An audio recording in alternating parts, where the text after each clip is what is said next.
Darlene masih tidak tahu apa yang direncanakan ayah dan anak itu. Dia mengepak barang-barang di dalam ruangan. Tepat setelah mereka selesai, mereka melihat perawat khusus Derek masuk. Mengenakan gaun putih, memegang setumpuk informasi di tangannya. Darlene bertanya, apakah Derek akan mendapat suntikan lagi? Perawat itu menggelengkan kepalanya sambil tersenyum dan berkata, pemeriksaan rutin Derek baru saja selesai dan itu bukan masalah besar. Tetapi jika kamu pulang ke rumah untuk perawatan, kamu masih perlu memberi banyak lebih perhatian. Dan Nona Darlene harus lebih memperhatikan Derek. Pulang ke rumah untuk memulihkan diri? Darlene tidak tahu dan berencana membuang daftar itu ke tong sampah. Sekarang, seperti biasa, saatnya Derek mendapat suntikan. Ketika dia mendengar ini, dia berbalik dengan tajam. Selalu ada yang salah. Perawat tidak mengatakan ini tanpa alasan. Belum lagi bahwa ini adalah kamar rumah sakit tingkat tinggi. Biaya rumah sakit inap sehari akan mahal. Meskipun rumah sakit bukan lembaga komersial, tidak masuk akal bila Derek belum pulih dengan baik, rumah sakit ini akan mengusirnya. Jadi, bagaimana dia mengatakan ini? Pikiran Darlene segera memikirkan wajah dingin Yos. Matanya yang gelap dengan sentuhan dingin memancarkan cahaya redup ketika dia secara tidak sengaja memperhatikannya. Ia adalah orang yang dapat menghitung masa depan. Apakah Tuan Yos tidak memberitahu Nona Darlene? Dia telah melaporkan kepada rekannya dan sedang menjalani prosedur pemecatan. Dia akan memberhentikan semua prosedur yang seharusnya untuk Derek. Perawat itu berkata dan menatap Darlene dengan bingung. Kemudian dia melihat wajah Darlene langsung dan diam-diam berkata dalam hatinya, buruk, dia sepertinya melakukan sesuatu yang salah. Darlene menanggapi wajahnya dengan serius. Dia tidak percaya dia tahu itu dari orang luar. Tapi apa yang ingin dilakukan Yos? Diam-diam menyingkirkan Derek. Sebenarnya apa yang dia inginkan? Perawat itu memandang mata Darlene memerah. Dia pasti mengatakan sesuatu yang salah. Dan sekarang dia berhati-hati berkata, Nona Darlene, pengacara Yos tidak punya waktu untuk memberitahu Anda. Ini juga merupakan keputusan sementara. Mereka sebagai perawat juga agak terkejut.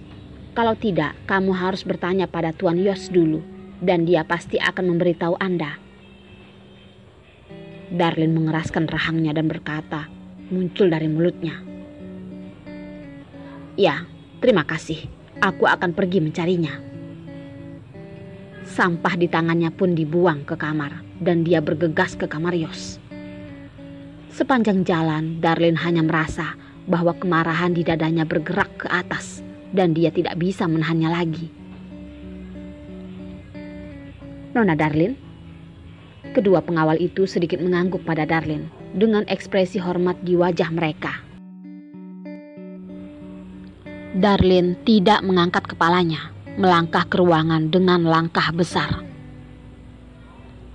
Yos! Darlene menggertakkan giginya sedikit. Yos mendongak, tampak membeku, tidak berharap bahwa dia akan datang kepadanya. Namun, agresif semacam itu tampaknya bukan pertanda baik. Apakah ada yang salah? Suara Yos tak tergoyahkan. Darlene berkata, apa yang kamu lakukan? Ekspresinya galak, seolah-olah dia akan menggigit. Belum lagi bahwa Yos tertegun, bahkan Derek sedikit terpana oleh penampilannya. Yos mengerutkan kening dan berkata,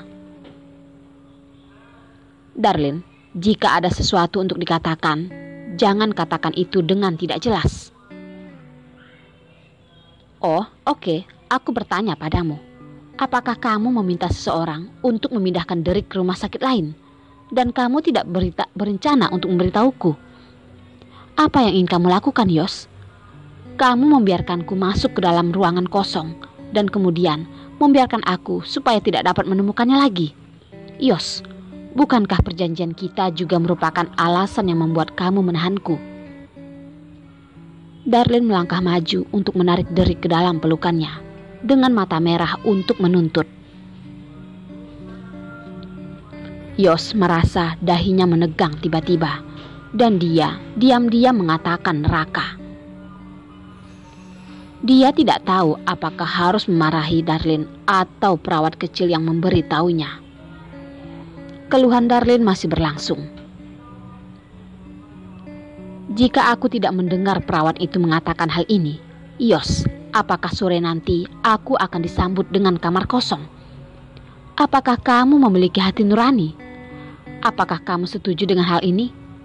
Jangan lupa, Yos, hak asuh Derek masih ada padaku. Jangan berani untuk membawanya pergi dariku. Yos menyipitkan matanya, menekan amarah hatinya, dan melewati matanya dengan dingin, memegangi jantungnya dengan erat, lalu berkata, Darlin, semua orang harus bertanggung jawab atas apa yang mereka katakan. Kamu mendengarkan dari mana, aku juga tidak peduli. Tetapi, kualifikasi apa yang harus kamu tuntut di sini? Jadi, beraninya kamu mengatakan kamu tidak berencana untuk mengambil Derek dari rumah sakit secara diam-diam? Darlin memiringkan kepalanya lebih kaku, suaranya membeku. Yos menjawab, aku berniat pergi bersama Derek, tapi tidak diam-diam, tetapi bermaksud membawa kalian berdua. Kau sudah mengakuinya sendiri. Apalagi yang bisa dikatakan? Darlin sedikit mengangkat suaranya. Tiba-tiba matanya memerah lalu menangis. Yos, apakah kamu hanya melihat anak yatim di sini dan berpikir bahwa aku benar-benar tidak punya ruang untuk melawan? Ku beritahu, kamu berani mengambil Derek diam-diam. Aku bisa melakukan apapun yang aku ingin lakukan. Di mata Darlin ada semacam pemikiran yang telah dipotong. Yos bangkit dan mencibir dengan santai. Oh, mari kita bicarakan. Jika aku benar-benar berencana untuk pergi dengan Derek, apa yang ingin kamu lakukan? Darlin tercengang. Sambil mendengus, melihat ke pandangan Yos tampak lucu dengan ekspresi dingin, dan suasana hatinya agak berbeda. Ternyata dia benar-benar memiliki niat ini. Pada awalnya dia datang dengan maksud yang baik dan mengeluh dengan cara yang baik. Namun dia benar-benar tidak percaya bahwa Yos akan melarikan diri secara diam-diam. Tapi sekarang Darlin sedikit tidak pasti. Apa yang tidak bisa dilakukan pria brengsek ini? Tiba-tiba bayangan dirinya berhadapan dengan Hendrik di pagi hari muncul di benaknya. Bisakah kata-kata Hendrik merangsangnya? Jadi dia tidak sabar untuk memulai lebih dulu. Darlin dikejutkan oleh otaknya sendiri, memucat dan berkata, Yos, kamu tidak bisa. Aku akan gila. Aku akan gila. Bahkan gila melakukan sesuatu yang buruk. Pembunuhan dan pembakaran. Mungkin tidak ada moralitas hukum di dunia orang gila. Derek merasakan perasaannya jatuh sejenak dan segera memegang lengan Darlin. Lalu berkata, Ibu, ayah bercanda. Dia tidak berencana untuk mengambil aku. Dan aku tidak akan pergi. Aku akan menemani ibu. Dan akan selalu ikut bersama ibu. Kami tidak ingin ayah lagi, oke? Yos berwajah hitam, dan keduanya memang ibu dan anak, sepasang yang idiot. Derek. Darlin menangis sedikit. Ia menangis dengan sangat sedih, memegang Derek dan tidak melepaskannya, seolah-olah berpisah antara hidup dan mati. Yos juga menangis, membuatnya tampak seperti pengganggu.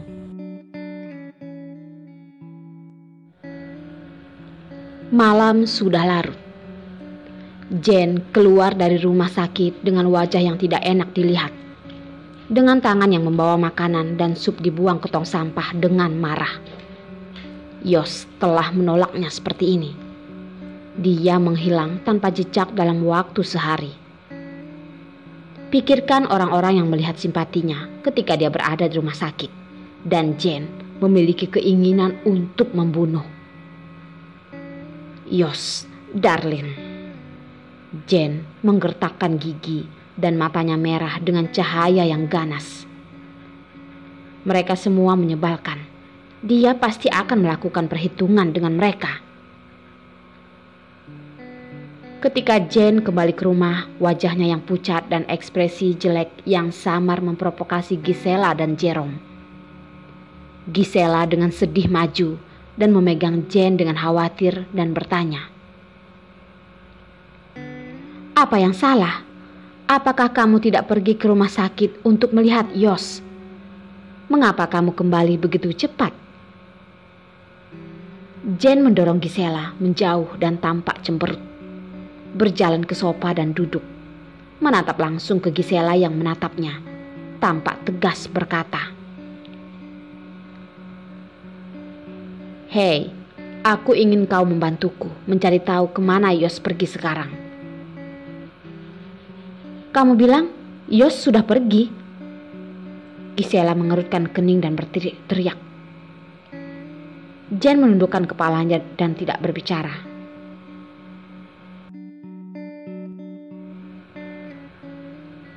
"Kamu bilang Yos sudah pergi?" Gisela mengerutkan kening dan berteriak. Jane menundukkan kepalanya dan tidak berbicara. Gisela duduk, memegang lengan Jane dan tampak serius. "Jane, apakah kamu yakin? Bukankah Yos terluka di rumah sakit? Kamu sudah melihatnya di pagi hari. Mengapa dia bisa menghilang? Apakah kamu sudah bertanya kepada para dokter yang ada di sana?" Jane dengan panik berkata, "Apakah aku tidak bertanya pada mereka?" Semua dokter dan perawat berkata, "Dia telah pergi." Dan asistennya menjalani prosedur pemulangan secara langsung. Apakah ini masih tidak jelas? "Dia tidak memberitahumu?" Sepertinya dia tidak memikirkan pentingnya masalah ini, dan mata Gisela melebar. Nadanya luar biasa. Lalu ia memikirkan sesuatu seperti itu, menghirup dan berkata dengan keras, "Apakah dia masih akan membawa Darlin bersamanya? Apa yang dia coba lakukan? Akankah kedua orang tersebut kawin lari?" "Ibu," Jane tidak mau mendengar kata-kata seperti itu. Kalau tidak, sepertinya pacar aslinya benar-benar jelek. Gisela menatap mata putrinya yang memerah dan berhenti sejenak. Ia hanya diam saja. Jerome juga mulai marah dan berbalik untuk melihat putrinya. Sepasang mata seperti elang menunjukkan sedikit cahaya dingin. "Jane, ada apa di antara kamu dan Yos? Katakan padaku dengan jujur. Apakah dia sudah putus denganmu?" Jerome dengan hati-hati melihat ekspresi putrinya. Dia akhirnya sampai pada titik ini dan dia tidak boleh gagal. Sebelum dia tahu bahwa Yos adalah masa depannya, dia sangat tidak puas. Namun setelah mendengar beberapa hal ini, dia mulai tahu. Bahkan secara diam-diam berspekulasi tentang kehidupan Yos berkali-kali. Beberapa kemungkinan itu membuatnya berkeringat penuh semangat. Adapun tentang wanita yang diceritakan, yaitu Darlin, dia tidak terlalu peduli. Bahkan jika dia mendengar, dia melahirkan seorang putra untuk Yos. Pria yang sedang berdiri dengan badan yang tegap, yaitu ayahnya, sangat mengenal sifat putrinya. Kadang-kadang antusiasme dan kemurahan hati dapat membuat jantung pria berdetak. Tetapi kadang-kadang ia mudah tersinggung. Ada interpretasi lembut yang digunakan dan itu adalah hal yang paling nyaman. Tapi hari ini dia agak tidak yakin. Jadi ini masalahnya. Darlene benar-benar terlalu murah. Ketika dia melahirkan anak Yos, dia masih bisa menghubungiku di telepon dan mendorongku untuk kembali untuk menemukan Yos. Sekarang aku memikirkan seluruh panggilan telepon membuatku sedikit mual, ujar Jen dengan gertak giginya. Selama dia ingat keburukan yang pernah diberikan Darlene padanya, dia memiliki keinginan untuk menggigit orang. Setelah mendapatkan alamat dari berbagai sumber, Jerome memberitahu putrinya. Tepat setelah bangun di pagi hari, Jen berkemas dan pergi ke villa tempat Yos tinggal sekarang. Ketika mobil bergerak maju, sebuah mobil hitam di belakangnya mengikuti dengan nada rendah dan perlahan-lahan bergerak maju. Kota Ledong telah banyak berubah selama bertahun-tahun. Ibu Yos duduk di belakang dengan mantel di kakinya, mengemudi di depan Harry yang telah digali lebih awal. Atas perintah Yos, Harry pergi ke bandara untuk menjemputnya. Setelah mengetahui bahwa orang itu adalah ibu Yos, Harry tidak berani berbicara, bahkan jika dia banyak mengeluh, ia akan dihabisi oleh Yos. Harry berkata, Kota Ledong telah banyak berubah dalam 2 tahun terakhir. Bahkan pengemudi lokal kadang-kadang bisa pingsan. Nyonya Lu pernah ke Kota Ledong sebelumnya? Ya, tentu saja. Yos ada di sini. Aku sudah melihatnya dan datang berkunjung untuk beberapa kali, ucap Ibu Yos tersenyum. Harry bertanya-tanya. Dia mengikuti bosnya setiap hari. Ini adalah pertama kalinya dia melihat ibunya.